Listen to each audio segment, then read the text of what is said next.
বুঝি বুঝি প্রতিদিন তুমি আমার ডিস্টার্ব করো কা ঘুমার সময়? এই ঘুমাই যে সময় তুমি এই সময় ডিস্টার্ব করো কা আমার প্রতিদিন? ক তুই আজকে তোর বালিশ চাপা দিয়ে মাইরালামো, এরপর কালকে বসতে হবে ডাস্টবিনে হালাই দিয়ামো।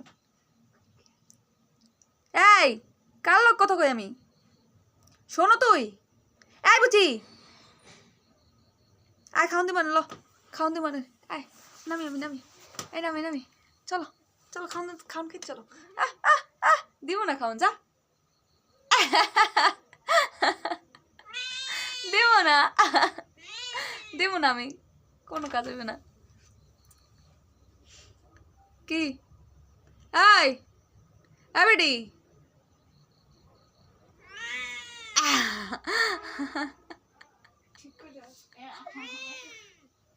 ম্যা